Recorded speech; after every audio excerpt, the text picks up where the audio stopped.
Hello बच्चों, मैं हूं आदित्य शंकर रमन और आज हम लोग पढ़ने वाले हैं वेक्टर। वेक्टर, ठीक है बच्चों।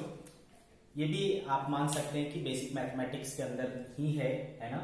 जैसा बेसिक मैथमेटिक्स का यूज पूरे फिजिक्स में आने वाले 2 साल तक 2 इयर्स तक हम लोग यूज करने वाले हैं, वैसे ही वेक्टर भी हर चैप्टर में ऑलमोस्ट यूज होने वाला टॉपिक है। ठीक है, तो आप इसको जितना बेहतर ढंग से समझेंगे आपको फिजिक्स उतनी इजी पड़ेगी। ठीक है, ये बहुत ही ज्यादा इंपॉर्टेंट टॉपिक है ना। इसका भरपूर उपयोग है प्रॉब्लम्स को सॉल्व करने में। इसके बिना आप प्रॉब्लम सॉल्व नहीं कर पाएंगे, तो इस चैप्टर को बहुत अच्छे से समझने की जरूरत है। बहुत ही इंटरेस्टिंग भी है और काफी इंपॉर्टेंट भी है। ठीक है, हर एक पॉइंट ऑफ व्यू से ये मोस्ट इंपॉर्टेंट टॉपिक है वेक्टर। ठीक है बच्चों, तो चलो शुरुआत करते हैं वेक्टर के बारे में। सबसे पहले हम लोग जानेंगे बच्चों फिजिकल क्वांटिटी। फिजिकल क्वांटिटी, ठीक है बच्चों। फिजिकल क्वांटिटी कोई भी चीज जिसको आप मेजर कर सकते हो, ठीक है, कोई भी है ना चीज जिसको आप मेजर कर सकते हो उसको हम क्या कहते हैं बच्चों? Physical quantity. ठीक है, any quantity which can be measured. ठीक है, anything which can be measured is called physical quantity. जैसे कि मेरा वजन है ना, वो मापा जा सकता है। मास है मेरा, मापा जा सकता है, मेजर किया जा सकता है कि भाई मेरा मास जो है मान लो 60 kg है, तो दैट वी कैन मेजर। ठीक है, मुझे अगर बुखार हुआ है तो मेरा कितना टेम्परेचर है दैट कैन बी मेजर्ड। तो वो क्या हुआ? एक फिजिकल क्वांटिटी हुई। मेरी हाइट है, उसको मेजर किया जा सकता है ना, तो उसको हम क्या बोलेंगे? फिजिकल क्वांटिटी बोलेंगे। कुछ ऐसी चीजें जिसको हम मेजर नहीं कर सकते तो उसको हम कहते हैं, उसको हम फिजिकल क्वांटिटी में नहीं रख सकते। जैसे कि मान लो बोलूं कि मैं खुश हूं, मैं कितना खुश हूं, इसको आप माप सकते हो, मेजर कर सकते हो? नहीं कर सकते। ठीक है, मैं दुखी हूं, कितना दुखी हूं, ये आप मेजर कर सकते हो? नहीं कर सकते। तो ऐसी चीजें फिजिकल क्वांटिटी में नहीं आती है। हैप्पीनेस है ना, शौरो, ये सब चीजें नहीं आएंगी। वो चीजें आएंगी जिनको हम माप सकते हैं, मेजर कर सकते हैं। वो चीजों को क्या कहते हैं? Physical quantity. ठीक है, तो इसका डेफिनेशन हो गया बच्चों, anything that can be measured, ठीक है, is called physical quantity. Physical quantity, ठीक है बच्चों। फिजिकल क्वांटिटी वैसे तो हम लोग कई तरीके से बांट सकते हैं फिजिकल क्वांटिटी, बट हम इसको उसके डायरेक्शन के होने या ना होने के बेसिस पर है ना 2 कैटेगरी में बांटते हैं। एक को कहते हैं बच्चों scalar quantity, scalar quantity, and दूसरी कहलाती है वेक्टर क्वांटिटी, वेक्टर क्वांटिटी। ठीक है बच्चों, तो scalar quantity and vector quantity 2 प्रकार की फिजिकल क्वांटिटी होती है। चलो इसको समझते हैं, स्केलर क्वांटिटी क्या और वेक्टर क्वांटिटी क्या। ठीक है, तो भाई स्केलर क्वांटिटी, जब भी कोई क्वांटिटी होगा बच्चों, ठीक, क्वांटिटी के पास एक चीज मस्ट है और वो है मैग्नीट्यूड। ठीक है, हर एक फिजिकल क्वांटिटी के पास मैग्नीट्यूड होता ही होता है। ठीक है, वो कंपलसरी है। अब मैग्नीट्यूड क्या होता है? जैसे कि मैं बोलूं कि मेरी हाइट 165 सेंटीमीटर है, ठीक है भाई, तो मेरी लंबाई है ना 165 सेंटीमीटर है, तो दिस सेंटीमीटर इज यूनिट। ठीक है, दिस सेंटीमीटर इज यूनिट। इसके साथ जो नंबर लगा हुआ है, ठीक है, ये क्या कहलाता है बच्चों? मैग्नीट्यूड। ठीक है, तो किसी फिजिकल क्वांटिटी में कितने यूनिट्स हैं, ठीक है, दैट इज मैग्नीट्यूड, है ना। तो 165 यूनिट है इसके, तो 165 क्या हो गया? मैग्नीट्यूड हो गया। ठीक है, अगर मान लो आज का टेम्परेचर 40 डिग्री सेंटीग्रेड है, तो डिग्री सेंटीग्रेड क्या है? यूनिट है। 45 क्या है?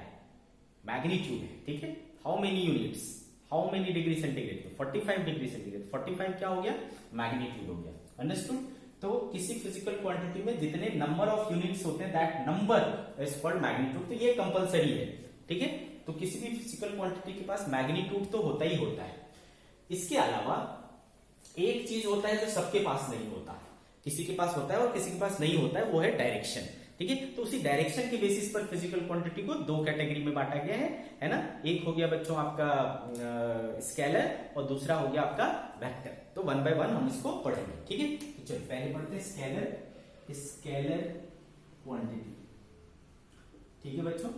तो स्केलर क्वांटिटी क्या होगी आपका, वो क्वांटिटी जिसके पास सिर्फ मैग्नीट्यूड होता है, डायरेक्शन नहीं होता है, ठीक है। Those quantity which have only magnitude, those quantity which have only magnitude are called scalar quantity, ठीक है बच्चों। स्केलर क्वांटिटी हम लोगों ने सीख लिया, इसके पास सिर्फ मैग्नीट्यूड होता है, ठीक है, इट हैज ओनली मैग्नीट्यूड,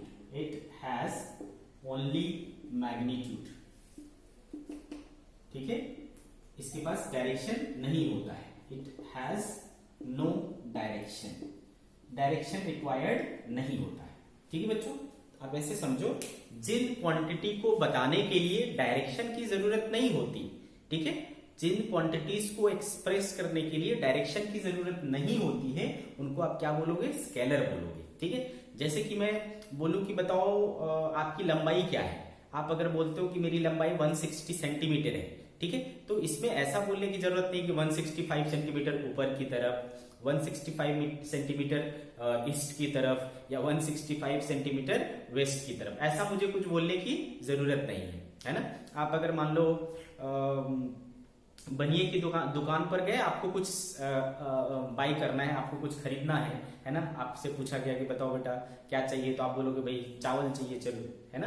कितना चाहिए पूछेगा तो 5 kg, है ना। तो आप बोलोगे 5 kg चावल चाहिए, उसमें ये बताने की जरूरत नहीं कि 5 kg नीचे की तरफ, 5 kg ऊपर की तरफ, 5 kg बाएं की तरफ, 5 kg दाएं की तरफ, ऐसे डायरेक्शंस लगाने की हमें जरूरत नहीं है। समय पूछा जाता है, तो बताओ बेटा समय क्या हो रहा है, तो समय भाई अभी जो बज रहा है ना, मान लो 10 बज रहा है, तो 10 बजे है भाई, तो अब इसमें डायरेक्शन की जरूरत नहीं है, 10 बजे ईस्ट, 10 बजे वेस्ट, 10 बजे नॉर्थ, है ना, ऐसा जरूरत नहीं। तो जिन क्वांटिटीज को एक्सप्रेस करने के लिए डायरेक्शन की जरूरत नहीं पड़ती है, उन क्वांटिटीज को हम लोग क्या कहते हैं बच्चों, स्केलर क्वांटिटी कहते हैं, ठीक है। तो इसके एग्जांपल्स हो जाएंगे बच्चों, एग्जांपल्स लिख सकते हैं आप, लेंथ, मास, टाइम, ठीक है, वॉल्यूम, टेम्परेचर एटसेट्रा। तो बहुत सारी ऐसी क्वांटिटीज है, आप लोग पढ़ते चलेंगे, ठीक है। तो ऐसी क्वांटिटीज है ना, क्या कहलाते हैं, स्केलर क्वांटिटीज कहलाते हैं। अंडरस्टूड बच्चों। दूसरा है बच्चों वेक्टर क्वांटिटी। एक चीज और आप ध्यान रखें बच्चों, जो स्केलर क्वांटिटी होता है ना, उसको ऐड करने का, सब्ट्रैक्ट करने का, मल्टीप्लाई करने का, है ना, ये सब के जो रूल्स हैं वो नॉर्मल है, जो नॉर्मल हमने अलजेब्रा पढ़ा है वही इसमें यूज होता है, ठीक है। तो स्केलर क्वांटिटी, ठीक है, ओबे सिंपल रूल्स ऑफ अलजेब्रा, ठीक है। अलजेब्रा के सिंपल रूल्स को फॉलो करता है। प्लस करना है तो भाई 2 + 2 4 होंगे, है ना, 2 + 4 6 होंगे, है ना, 4 - 2 2 होंगे, इस तरीके की चीजें लागू होती हैं। कोई टेंशन नहीं, अपन ने जो सीखा है वही पर्याप्त है स्केलर क्वांटिटी को डील करने के लिए, है ना। अगर मान लो किसी का लंबाई जो है 10 मीटर है, उसमें 10 मीटर लंबाई और ऐड कर दी, तो सीधा मुझे क्या करना है, 10 + 10 20 करना है, इसमें बहुत ज्यादा सोचना नहीं है। लेकिन वेक्टर क्वांटिटी के पास क्या होता है बच्चों, मैग्नीट्यूड के साथ साथ डायरेक्शन होता है। इसको आप ऐसा समझो, इसको आप ऐसे समझो, मान लो कि मेरी शादी होने वाली है, ठीक है, मेरी शादी होने वाली है, सपोज आने वाले 4 मई को मेरी शादी होने वाली है। मैं आपसे बोलता हूँ कि बच्चों मैं आप लोगों को इनवाइट करता हूँ, ये फलाना जगह है, आपको यहाँ पर आना है, ठीक है। या फिर मैंने आपको ऐसा बोला कि यहां से, है ना, 100 किलोमीटर दूर मेरा घर है, वहां पर शादी है, आपको उसमें शामिल होना है, उसमें आपको आना है। हमने आपको ये नहीं बताया कि मेरा घर किस तरफ है, ईस्ट में है, वेस्ट में है, नॉर्थ में है, साउथ में है, कोई डायरेक्शन नहीं बताया, है ना। हमने सिर्फ ये बोला कि यहां से 100 किलोमीटर दूर है। Only magnitude I have mentioned, है ना। तो बताओ 4 मई को आप मेरे शादी में पहुंच पाओगे, इसकी कितनी संभावना है ना? आप 100 किलोमीटर इधर भी जा सकते हो, ईस्ट नॉर्थ जा सकते हो, साउथ जा सकते हो, ईस्ट जा सकते हो, वेस्ट जा सकते हो, किसी भी डायरेक्शन में जा सकते हो। तो भाई आपके है ना एग्जैक्ट पहुंचने की जो संभावना है वो बहुत कम है, ठीक है। इसी को अगर मैं एक स्पेसिफिकली बोल देता कि आपको 100 किलोमीटर इस तरफ जाना है ना, वहां पर मेरा घर है, उसमें आपको आना है, तो आप आसानी से पहुंच सकते थे। तो इस क्वांटिटी को बताने के लिए मुझे डायरेक्शन बताना जरूरी था, है ना। या फिर आप इस तरीके से समझो कि मैं बोलता हूं कि मुझे किसी दोस्त ने धक्का दिया, ठीक है, मुझे किसी दोस्त ने धक्का दिया तो मैं किस तरफ गिरूंगा, है ना, मैं किस तरफ गिरूंगा। तो आप बोलोगे सर ये तो इस बात पर डिपेंड करता है कि धक्का किस तरफ से दिया गया है। इस तरफ से धक्का दिया जाएगा तो मैं पीछे की तरफ गिरूंगा, पीछे से धक्का दिया जाएगा तो मैं सामने की तरफ गिरूंगा, इधर से धक्का दिया जाएगा तो मैं इस तरफ गिरूंगा, है ना। तो अब धक्का यानी फोर्स, ठीक है, तो फोर्स किस डायरेक्शन में लगेगा इस बात पर डिपेंड करेगा कि उसका इंपैक्ट क्या होगा, ठीक है। तो ऐसी क्वांटिटी को बताने के लिए आपको फोर्स बताना, डायरेक्शन बताना जरूरी है, ठीक है। तो जिनको बताने के लिए मैग्नीट्यूड के साथ साथ डायरेक्शन बताना पड़ता है उसको कहते हैं बच्चों वेक्टर क्वांटिटी, ठीक है। तो क्या हो जाएगा, those quantity which have magnitude as well as direction. और बच्चों पहले इतना ही डेफिनेशन हुआ करता था वेक्टर क्वांटिटी का कि जिसके पास मैग्नीट्यूड और डायरेक्शन है उसको वेक्टर कह दिया करते थे। लेकिन अब रिसेंटली है ना इसमें एक टर्म और ऐड करते हैं कि जो भी वेक्टर क्वांटिटी होता है बच्चों वो सिंपल अलजेब्रा फॉलो नहीं करता। सिंपल अलजेब्रिकली आप उसको ऐड नहीं कर सकते, सब्ट्रैक्ट नहीं कर सकते, मल्टीप्लाई नहीं कर सकते, इस तरीके की चीजें, ठीक है। सिंपल अलजेब्रा फॉलो नहीं करता। इसके जो ऑपरेशन के रूल्स है वो कंप्लीटली डिफरेंट है, ठीक है। इसके लिए स्पेशल अलजेब्रा है, वेक्टर अलजेब्रा है, ठीक है, ये अलग ही रूल फॉलो करता है। यहां पर 2 + 2 4 होंगे ऐसा जरूरी नहीं है, 2 + 2 4 भी हो सकता है, 2 + 2 0 भी हो सकता है, और 2 + 2 2 से लेकर के 4 0 से लेकर के 4 तक कुछ भी हो सकता है, ठीक है। तो ये स्पेशल रूल्स को फॉलो करता है। तो बच्चों इसका डेफिनेशन हो जाता है those quantity which have magnitude as well as direction and obey, ठीक है, ओबे वेक्टर लॉ ऑफ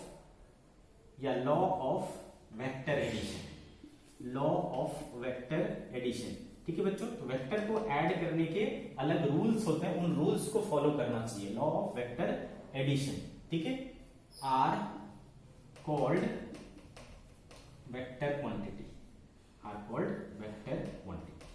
समझ गए बच्चों। Those quantity which have magnitude, उसके पास मैग्नीट्यूड होना चाहिए, उसके पास डायरेक्शन होना चाहिए, और साथ ही साथ उसको वेक्टर एडिशन के जो नियम्स बनाए गए हैं, लॉ बनाए गए हैं, उनको ओबे करना चाहिए, फॉलो करना चाहिए, ठीक है बच्चों। तब हम उसको कहते हैं वेक्टर क्वांटिटी, ठीक है। तो स्केलर क्वांटिटी जिसके पास सिर्फ मैग्नीट्यूड होता है, डायरेक्शन की कोई टेंशन ही नहीं है, और वेक्टर क्वांटिटी जिसके पास मैग्नीट्यूड भी चाहिए, डायरेक्शन भी चाहिए, और उसको लॉ ऑफ वेक्टर एडिशन को फॉलो करना चाहिए, उसको क्या कहते हैं बच्चों, वेक्टर क्वांटिटी, समझ गए। अब एक ऐसी क्वांटिटी होती है बच्चों जिसके पास मैग्नीट्यूड भी होता है, डायरेक्शन भी होता है, बट फिर भी वो वेक्टर नहीं है, ठीक है। मैग्नीट्यूड होता है, डायरेक्शन होता है, पर वेक्टर नहीं होता है, ठीक है। कौन है ऐसी क्वांटिटी, आप देखो अक्सर पूछा जाता है बच्चों कि कौन सी ऐसी क्वांटिटी है जिसके पास मैग्नीट्यूड भी है, डायरेक्शन भी है, still we don't call it vector, ठीक है। वो है बच्चों करंट, इलेक्ट्रिक करंट, ठीक है बच्चों। इलेक्ट्रिक करंट क्या होता है, अगर मान लो एक बैटरी है, ठीक है, अगर एक बैटरी है और है ना इस तरीके से, तो हमेशा करंट का डायरेक्शन क्या होता है, positive terminal to negative terminal. तो भाई डायरेक्शन तो है, डायरेक्शन है ना, समझ में आ रहा है। तो पॉजिटिव से नेगेटिव ही चलेगा हमेशा, तो डायरेक्शन स्पेसिफाइड है, तो फिर डायरेक्शन तो है। और मैग्नीट्यूड आपको पता ही, आई बराबर क्या होता है बच्चों, V/R, क्लास 10th में ओम्स लॉ पढ़े थे आप लोग, ठीक है। तो मैग्नीट्यूड भी मिल गया, डायरेक्शन भी मिल गया, तो इसको क्या होना चाहिए, वेक्टर होना चाहिए। तो ये वेक्टर क्यों नहीं है सर, समझ में आया क्या। तो भाई मैंने आपको बोला है ना, सिर्फ मैग्नीट्यूड होना और डायरेक्शन होना सफिशिएंट नहीं है, मैग्नीट्यूड और डायरेक्शन के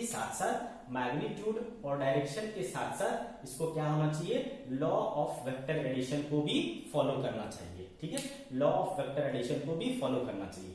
तो ये यहाँ पर है ना मार खा जाता है, ये चीज ये फॉलो नहीं करता, ये सिंपली ऐड हो जाता है 2+2 है ना 2 एम्पियर और 2 एम्पियर और आ जाएगा सेम डायरेक्शन में, तो एड अप हो जाएगा 4 एम्पियर हो जाएगा, 2 - 2 0 हो जाएगा। ठीक है, तो ये लॉ ऑफ वेक्टर एडिशन को फॉलो नहीं करता, इसलिए इलेक्ट्रिक करंट वेक्टर नहीं है। ठीक है, वेक्टर नहीं है, समझ गए। तो ऐसी क्वांटिटी जिसके पास मैग्नीट्यूड भी है डायरेक्शन भी है बट वो वेक्टर नहीं है, और वेक्टर नहीं है और चूंकि डायरेक्शन है तो हम स्केलर में भी नहीं रख सकते, और लॉ ऑफ वेक्टर एडिशन को फॉलो नहीं करता तो उसको हम वेक्टर में भी नहीं रख सकते। तो इसके लिए एक अलग कैटेगरी बना दिया गया है, बोला जाता है टेंसर क्वांटिटी। समझ गए क्या बच्चों, टेंसर क्वांटिटी, टेंसर क्वांटिटी। तो ये जो इलेक्ट्रिक करंट है वो एक टेंसर क्वांटिटी, एक टेंसर क्वांटिटी। ठीक है, what is electric current, tensor quantity. आपसे पूछेगा क्यों वेक्टर नहीं कहते, है ना, क्वेश्चन क्या पूछा जाता है, electric current has direction but why do we not call it vector. तो भाई क्योंकि ये लॉ ऑफ वेक्टर एडिशन को फॉलो नहीं करता है। समझ गए बात को। तो भाई चूंकि हमारा ये चैप्टर है वेक्टर के बारे में, ठीक है, तो हमारा पूरा फोकस किस पर होगा, वेक्टर के ऊपर होगा। ठीक है, चलो आगे बढ़ते हैं। अब चूंकि ये अलग प्रकार की क्वांटिटी है बच्चों, ठीक है, तो इसको डिफरेंशिएट करने के लिए, है ना, इसको अलग दिखाने के लिए हमने इसको रिप्रेजेंट करने का तरीका ढूंढा। ठीक है, रिप्रेजेंटेशन ऑफ वेक्टर, वेक्टर को कैसे रिप्रेजेंट किया जाता है। तो बच्चों एक वेक्टर के पास दो चीजें होती है, मैग्नीट्यूड होता है और डायरेक्शन होता है। ठीक है, तो हम इसको इस तरीके से दिखाते हैं एरो से। ठीक है, तो इस एरो की जो लंबाई होती है बेटा, है ना, लेंथ, वो बताता है मैग्नीट्यूड को। वो किसको रिप्रेजेंट करता है, मैग्नीट्यूड को। जिसका लेंथ ज्यादा है यानी उसका मैग्नीट्यूड ज्यादा है। समझ गए क्या, जिसका लेंथ ज्यादा है उसका मैग्नीट्यूड ज्यादा है। और ये एरो क्या दिखाता है, डायरेक्शन को, डायरेक्शन। ठीक है बच्चों, तो इस तरीके से हम वेक्टर को रिप्रेजेंट करते हैं। ठीक है, अच्छे से समझ में आया। ओके, एक मैग्नीट्यूड, एक वेक्टर को एरो से दिखाया जाता है, उसकी लंबाई क्या होती है, मैग्नीट्यूड को रिप्रेजेंट करता है, और उसका डायरेक्शन, है ना, एरो का जो एरो हेड का डायरेक्शन है वो उस वेक्टर का डायरेक्शन बताता है। और एक वेक्टर के पास मैग्नीट्यूड और डायरेक्शन, ये दो चीजें होती है। ठीक है बच्चों, अब इसको सिंबल कैसे बनाते हैं, symbol of vector, symbol of vector. ठीक है बच्चों, तो मान लो एक क्वांटिटी वेक्टर है ना, मैंने आपको एग्जांपल नहीं बताया। एग्जांपल होता है बच्चों वेक्टर का, जैसे फोर्स हो गया, वेलोसिटी हो गया, एक्सेलरेशन हो गया, एक्सेलरेशन।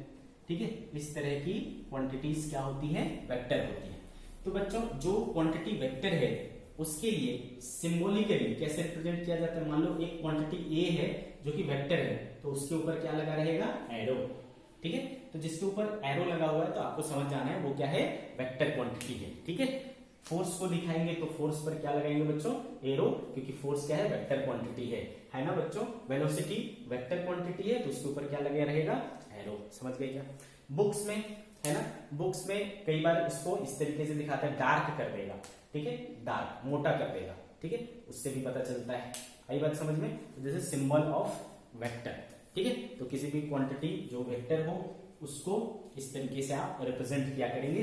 ग्राफिकली कैसे, डायग्रामेटिकली कैसे रिप्रेजेंट करेंगे, एरो के द्वारा रिप्रेजेंट करेंगे। उसकी लंबाई, है ना, उसका मैग्नीट्यूड बताएगी, और एरो हेड का डायरेक्शन उस वेक्टर का डायरेक्शन बताएगी। आगे बात समझ में। ठीक है भाई, अब बात करते हैं types of vector. Types of vector.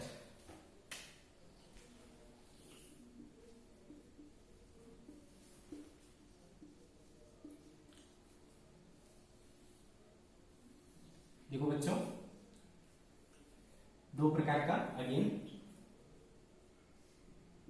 एक को कहते हैं बच्चों पोलर वेक्टर, पोलर वेक्टर, और एक को बोलते हैं एक्सियल वेक्टर, एक्सियल वेक्टर। ठीक है, polar vector and axial vector. ध्यान से समझिए पोलर वेक्टर क्या होता है, फिर हम लोग बात करेंगे एक्सियल वेक्टर के बारे में। अगर मान लो एक पार्टिकल है, ठीक है बच्चों, एक पार्टिकल है, वो इस तरफ चल रहा है ना, कितनी वेलोसिटी से, v वेलोसिटी से, ठीक है, v वेलोसिटी से। तो इसका जो वेलोसिटी का वेक्टर होगा उसका भी डायरेक्शन क्या होगा, इसी की तरफ होगा, ये जिस तरफ मूव करेगा उसी की तरफ। मैं क्या कह रहा हूं आप ध्यान से सुनिए, है ना, बॉडी का मोशन जिस तरफ है, ठीक है, वेक्टर का डायरेक्शन भी उसी तरफ है। सिमिलरली अगर मान लो मैं एक बॉडी पर फोर्स लगाता हूं, ठीक है, तो इसका नेट फोर्स इधर लग रहा है, तो ये बॉडी भी किधर जाएगी, इस तरफ जाएगी। बात समझ में आ रही? तो बॉडी के मोशन के डायरेक्शन में फोर्स का डायरेक्शन है, ठीक है। आप ध्यान से समझिए, अगर वेक्टर का direction along the direction of motion of the body है, मोशन ऑफ द पार्टिकल है, बॉडी का मोशन जिस डायरेक्शन में है, बॉडी के मोशन का डायरेक्शन जो है, अगर है ना वेक्टर का डायरेक्शन उधर ही है, तो वैसे वेक्टर क्या कहलाते हैं, पोलर वेक्टर कहलाते हैं। समझ गए क्या? ठीक है, तो मैं इसको नोट डाउन कर देता हूं, पोलर वेक्टर, ठीक है, polar vector, if direction of vector is along the direction of motion of body or particle, ठीक है, then they are called polar vector, ठीक है बच्चों। इसके एग्जाम्पल हो जाएंगे, है ना, velocity, displacement, acceleration, force, there are many, ठीक है। इस तरीके के वेक्टर्स क्या कहलाते हैं बच्चों, पोलर वेक्टर, ठीक है। तो आप इसको नोट डाउन कर लीजिए। सिमिलरली बच्चों एक्सियल वेक्टर क्या होता है, अगर, है ना, अगर मान लो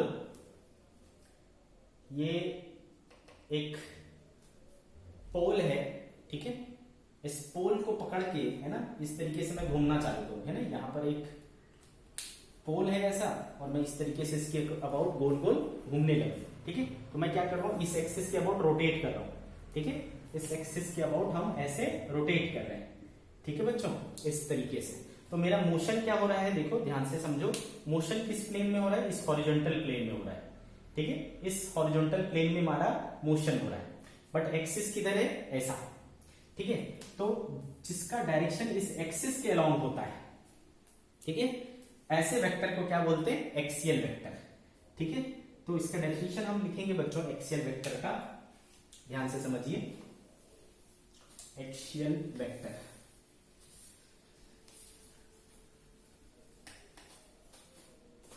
सी, एक्सियल वेक्टर, ठीक है बच्चों। इफ डायरेक्शन ऑफ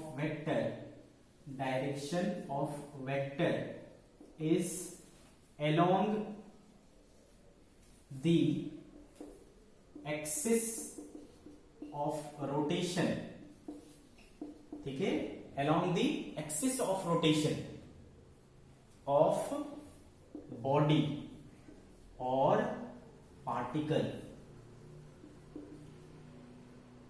ठीक है। if direction of vector is along the axis of rotation of body or particle, है ना, then they are called क्या बच्चों, एक्सियल वेक्टर, एक्सियल वेक्टर कहेंगे हम लोग इसको, ठीक है। तो जितने भी रोटेशन वाली चीजें होती है ना, टॉर्क है, एंगुलर मोमेंटम है ना, ऐसी बहुत सारी क्वांटिटीज पढ़ेंगे जिसका डायरेक्शन एक्सिस के अलोंग होता है, ठीक है। ऐसी वेक्टर क्वांटिटीज को हम लोग क्या बोलेंगे, एक्सियल वेक्टर्स बोलेंगे, ठीक है बच्चों। तो इसके एग्जांपल हो जाएंगे बच्चों, टॉर्क, ठीक है, angular momentum,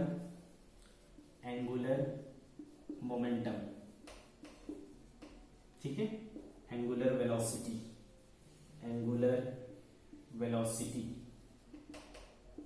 angular acceleration, angular acceleration, इस तरीके की क्वांटिटी आने वाले समय में हम लोग पढ़ेंगे। ये सभी क्या होंगे, है ना बच्चों, एक्सियल वेक्टर्स कहलाएंगे। इसका डायरेक्शन अलोंग दी एक्सिस होता है, ठीक है। तो अगर बॉडी इस तरीके से घूम रहा है तो डायरेक्शन उसका क्या होगा, एक्सिस के अलोंग, ठीक है। या फिर आप बोल सकते हो कि ये इस तरीके से घूम रहा है और इसका डायरेक्शन क्या है, ऐसा है, तो ये मोशन ऑफ प्लेन हो गया और डायरेक्शन किधर जा रहा है, परपेंडिकुलर। तो आप समझ सकते हो, बोल सकते हो कि डायरेक्शन ऑफ वेक्टर इस कंडीशन में क्या होता है, बॉडी के मोशन ऑफ प्लेन के परपेंडिकुलर, ठीक है। इस तरीके से भी आप इसको समझ सकते हो, ठीक है। तो ये हमने पोलर वेक्टर और एक्सियल वेक्टर को क्लेरिफाई किया, ठीक है। आगे बढ़ते हैं बच्चों।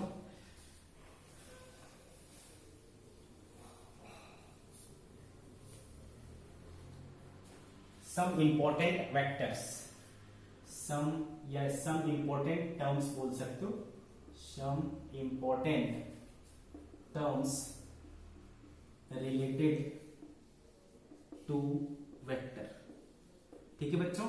Some important terms related to vector, जो अक्सर यूज आएंगे, है ना, ऐसे टर्म्स के बारे में देखेंगे। पहली चीज है बच्चों पोजीशन वेक्टर। पोजीशन वेक्टर वो वेक्टर जो किसी पार्टिकल या किसी बॉडी के पोजीशन को दिखाता है विद रिस्पेक्ट टू ओरिजिन, ठीक है। ओरिजिन के रिस्पेक्ट में किसी बॉडी या पार्टिकल के पोजीशन को डिस्क्राइब करने वाला वेक्टर इज पोजीशन वेक्टर, ठीक है।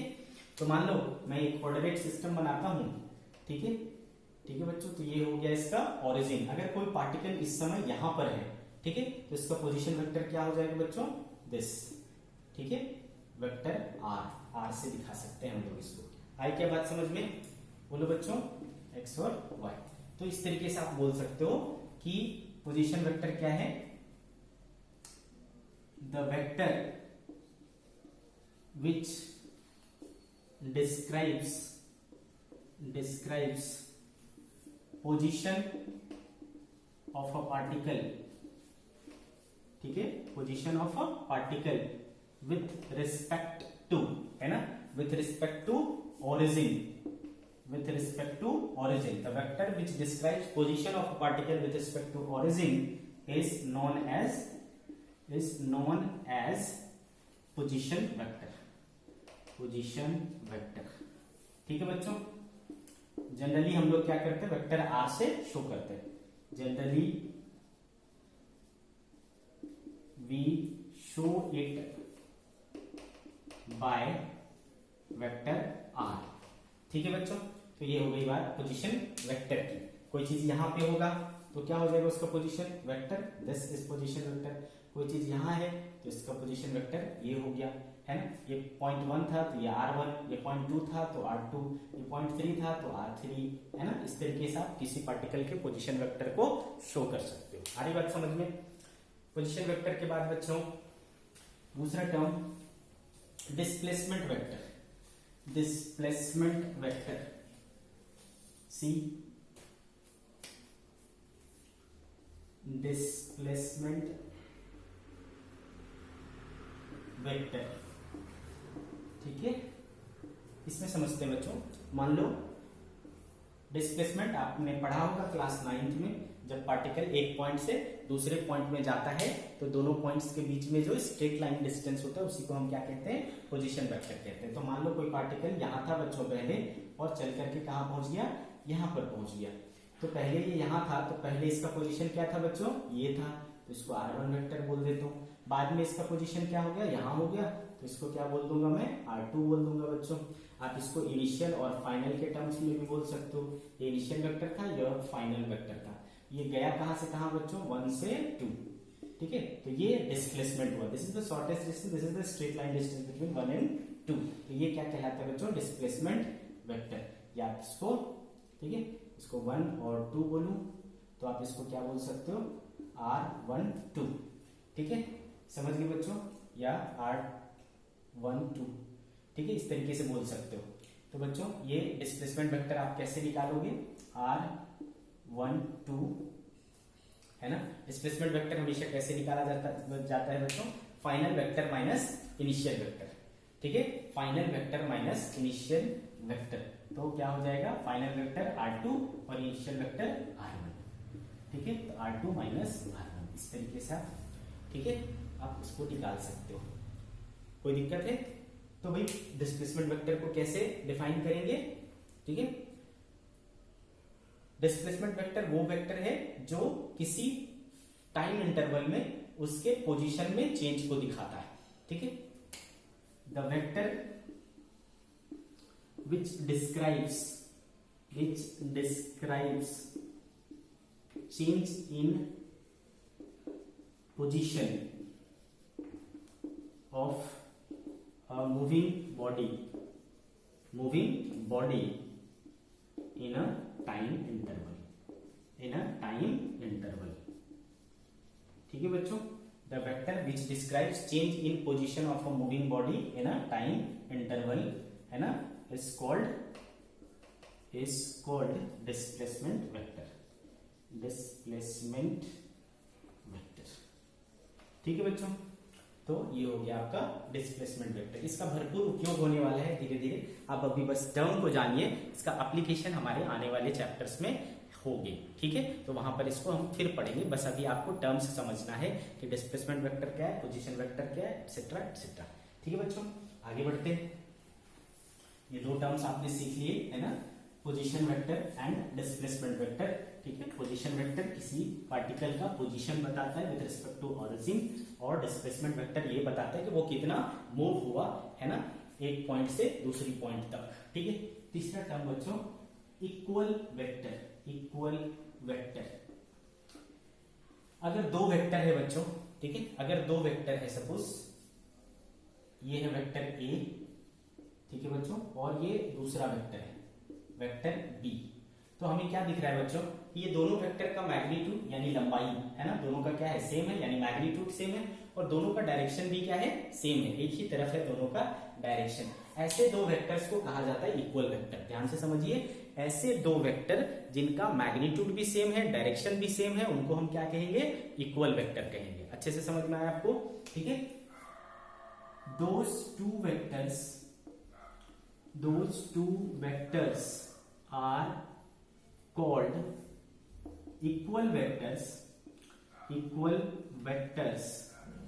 whose magnitude and direction both are same, ठीक है बच्चों, जिनका मैग्नीट्यूड और डायरेक्शन दोनों सेम है उनको हम लोग इक्वल वेक्टर कहेंगे बच्चों, ठीक है। तो जो दो इक्वल वेक्टर है, जो चूंकि दोनों का डायरेक्शन भी सेम है, तो उनके बीच में एंगल हमेशा क्या होता है बच्चों, 0 डिग्री, ठीक है। तो एंगल बिटवीन इक्वल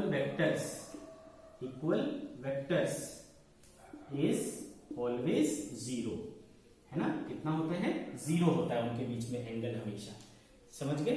तो इक्वल वेक्टर भी काफी बार सुनने को मिलता है, तो आपको ध्यान में रखना है इसको। इसके बाद 3 टर्म्स हम लोग सीख लिए बच्चों। फोर्थ टर्म नेगेटिव वेक्टर, ठीक है, सेकेंड टर्म नेगेटिव वेक्टर, ठीक है। क्या होता है नेगेटिव वेक्टर, मान लो ये एक वेक्टर है, वेक्टर ए, अब मैं एक वेक्टर ड्रॉ करता हूं जो मैग्नीट्यूड में इक्वल है पर डायरेक्शन में अपोजिट है, मैग्नीट्यूड में इक्वल है पर डायरेक्शन में अपोजिट है, तो ये वेक्टर इसका नेगेटिव वेक्टर कहलाता है, -a वेक्टर, ठीक है, समझ गए। नेगेटिव वेक्टर क्या होता है, ठीक है, a vector whose magnitude is same but direction is opposite क्या कहलाता है, उस वेक्टर का नेगेटिव वेक्टर कहलाता है, understood. If a vector has same magnitude, if a vector has same magnitude but direction opposite to a given vector, then it is called negative vector of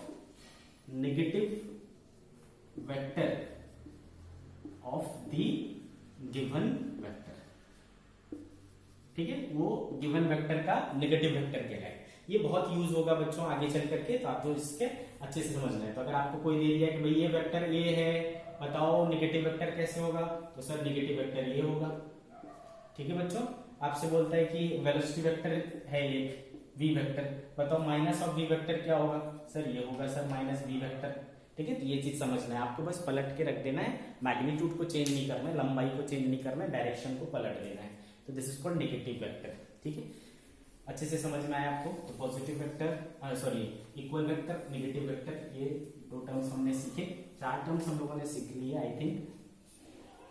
इसके बाद बच्चों, इसके बाद कोप्लैनर वेक्टर, 5वां coplanar vector, coplanar vector, coplanar vector नाम से ही clear है बच्चों। को मतलब क्या, कॉमन, और प्लेन, कॉमन प्लेन वाला वेक्टर, वो सारे वेक्टर्स जो एक ही प्लेन पर लाई करते हो उनको क्या कहेंगे, कोप्लैनर वेक्टर, ठीक है। All those vectors which lie on same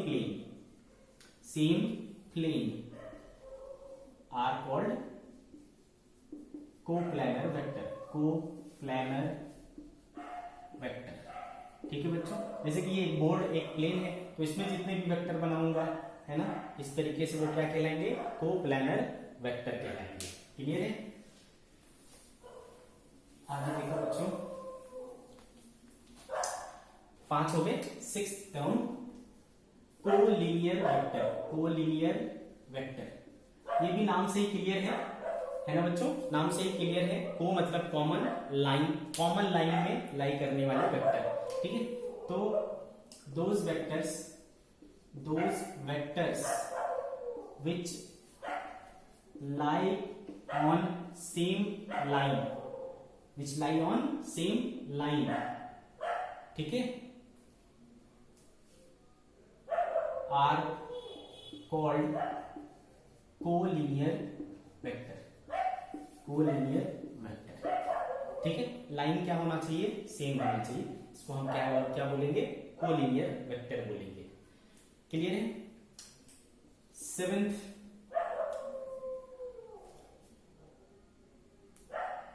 parallel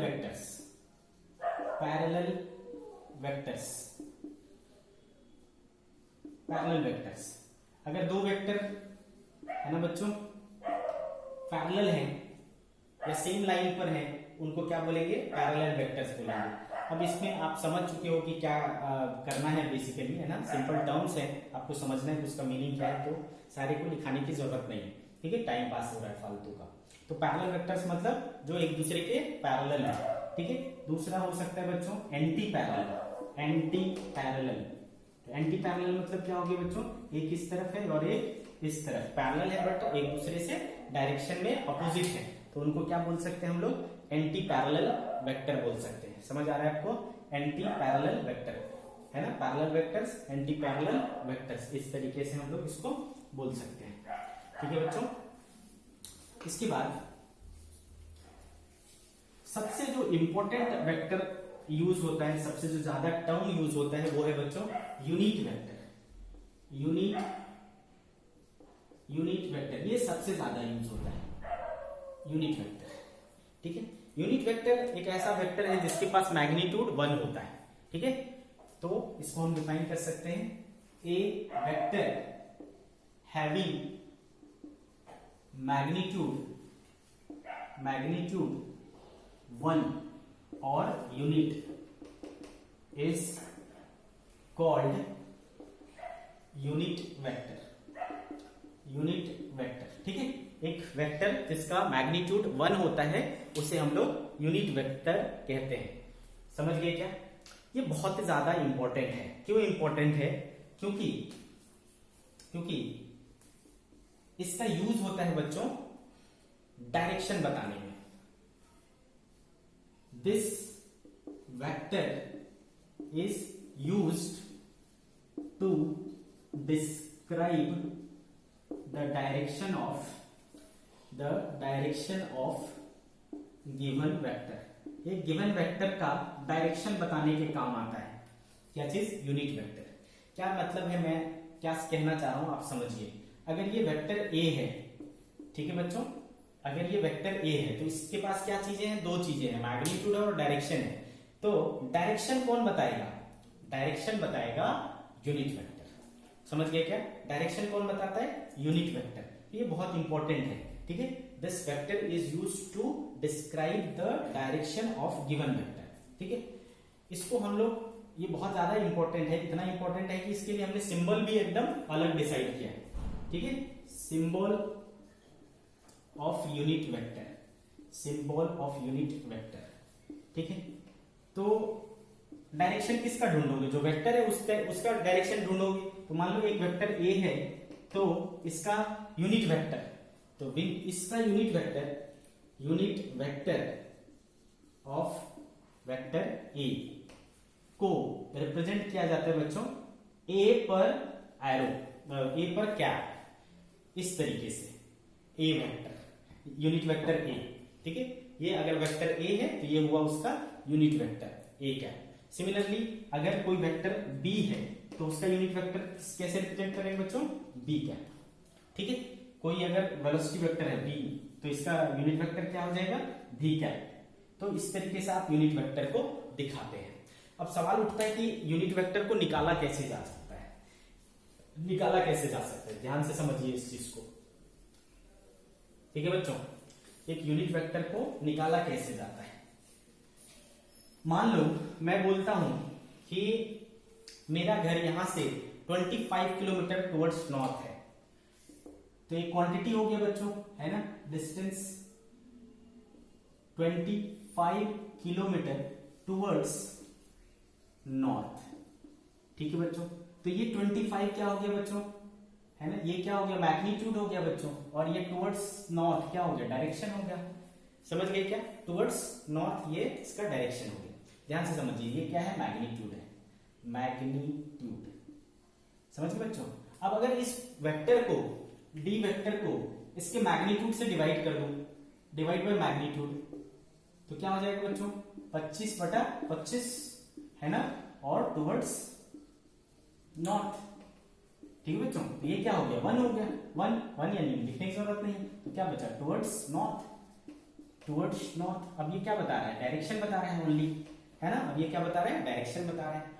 तो वही मैं क्या कहना चाह रहा हूं कि अगर आप किसी वेक्टर को उसके मैग्नीट्यूड से डिवाइड कर दोगे तो वो आपको क्या देगा? उसका डायरेक्शन देगा। और डायरेक्शन यानी क्या? उसका यूनिट वेक्टर। तो what is unit vector? Unit vector is the vector upon magnitude. समझ गए क्या? तो ध्यान से, है ना, ये बहुत इंपॉर्टेंट है ना, हमें यूनिट वेक्टर निकालना पड़ता है, ठीक है। डायरेक्शन चाहिए जब भी तो हमको यूनिट वेक्टर निकालना पड़ेगा। तो ध्यान से समझिए बच्चों, यूनिट वेक्टर ऑफ, सपोज कोई वेक्टर हमने ए लिया है, तो कैसे निकालेंगे? सबसे पहले इसका सिंबल क्या हो जाएगा? A cap. कैसे लिख लेंगे बच्चों? वो वेक्टर, खुद वेक्टर, ठीक है, और उसका मैग्नीट्यूड। मैग्नीट्यूड कैसे दिखाते हैं बच्चों? ये mod of vector, this is called mod of vector. Mod of vector, mod of vector का मतलब क्या हो गया? मैग्नीट्यूड, मैग्नीट्यूड, ठीक है बच्चों। मॉड ऑफ वेक्टर मतलब मैग्नीट्यूड। तो वेक्टर को उसके मैग्नीट्यूड से डिवाइड करने पर क्या मिलता है हमको? यूनिट वेक्टर मिलता है, ठीक है। मॉड ऑफ वेक्टर यानी मैग्नीट्यूड को दिखाने का एक और तरीका है बच्चों, क्या? अगर मैंने एरो नहीं लगाया मतलब सिर्फ उसका मैग्नीट्यूड लिख रहा हूं। अगर मैंने एरो नहीं लगाया मतलब वो उसका मैग्नीट्यूड है। तो आप इस तरीके से यूनिट वेक्टर को लिख सकते हो। आई बात समझ में? वेक्टर का अगर यूनिट वेक्टर निकालना है मतलब हम उसका डायरेक्शन निकाल रहे हैं, उस वेक्टर को उसके मैग्नीट्यूड से सिंपली क्या कर देना है? डिवाइड कर देना है। आपको क्या मिल जाता है? यूनिट वेक्टर मिल जाता है। मॉड ऑफ वेक्टर को क्या कहते हैं? मैग्नीट्यूड बोलते हैं। समझ गए क्या? ठीक है। अगर कोई वेक्टर बी है तो बोलेगा कि इसका मैग्नीट्यूड क्या है, मतलब हमको क्या निकालने बोल रहा है? मॉड ऑफ बी यानी ओनली बी, ठीक है। ये हो गया इसका मैग्नीट्यूड, ठीक है। मैग्नीट्यूड यानी मॉड ऑफ वेक्टर, ठीक है। ये बात आपको ध्यान रखना है। तो ये हो गया बच्चों यूनिट वेक्टर। ध्यान से समझिए।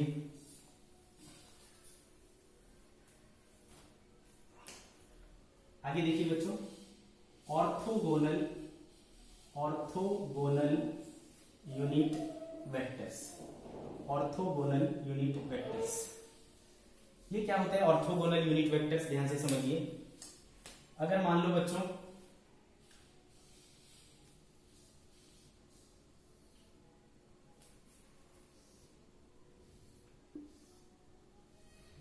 मैंने ऐसा कुछ बनाया है सपोज, ठीक है, तो इसको मैं एक्स एक्सिस मान लेता हूं, एक्स एक्सिस, इसको वाई एक्सिस एंड इसको जेड एक्सिस, ठीक है, ये हो गया हमारा ऑरिजिन, ठीक है। तो ये क्या कहलाता है बच्चों? हमारा कोऑर्डिनेट सिस्टम कहलाता है, एक्स वाई जेड। इसमें क्या होता है बच्चों, हर एक दो एक्सिस आपस में क्या है 90 डिग्री पर है, ये 90 डिग्री पर, ये 90 डिग्री पर, ये 90, हर एक के बीच में एंगल क्या है 90 degree, they are mutually perpendicular to each other, ठीक है। जब ऐसा सिस्टम होता है तो हम उसको कोऑर्डिनेट सिस्टम बोलते हैं, ऑर्थोगोनल सिस्टम बोलते हैं, समझ गए क्या? इसमें ये एक्स एक्सिस, ये वाई एक्सिस और ये जेड एक्सिस है। तो एक्स एक्सिस का डायरेक्शन बताने के लिए जो यूनिट वेक्टर यूज करते हैं वो होता है बच्चों आई कैप, ठीक है, फिक्स है, ये फिक्स किया है हमने। एक्स एक्सिस का डायरेक्शन हम हमेशा किससे दिखाएंगे? आई कैप से। तो नेगेटिव एक्स एक्सिस किससे पता चलेगा? माइनस आई कैप, ठीक है, पलट जाएगा। सिमिलरली वाई एक्सिस को शो करने के लिए क्या यूज करते हैं हम लोग? जे कैप, ठीक है, तो वाई एक्सिस के अपोजिट को माइनस जे कैप, जेड एक्सिस को के कैप, तो जेड एक्सिस के अपोजिट को माइनस के कैप, ठीक है। तो ये जो आई कैप, जे कैप और के कैप है, इसको क्या बोलते हैं? ऑर्थोगोनल यूनिट वेक्टर्स बोलते हैं। तो ये आपको ध्यान में रखना है। एक्स एक्सिस के लिए क्या बच्चों? एक्स एक्सिस के लिए आई कैप, ठीक है। वाई एक्सिस के लिए क्या यूज करेंगे? जे कैप, ठीक है, और जेड एक्सिस के लिए क्या यूज करेंगे? के कैप, ठीक है। They are called orthogonal unit vectors, ठीक है। तो आज हमने वेक्टर्स के कुछ बेसिक्स के बारे में सीखे बच्चों, है ना। नेक्स्ट लेक्चर में हम लोग इसके आगे की चीजें पढ़ेंगे। यूनिट वेक्टर कैसे निकालना है, एक वेक्टर को कैसे दिखाना है, कैसे कैलकुलेट करना है, उसका मैग्नीट्यूड कैसे निकालना है, ये सारी चीजें हम लोग कल के लेक्चर में देखेंगे, ठीक है बच्चों। ओके।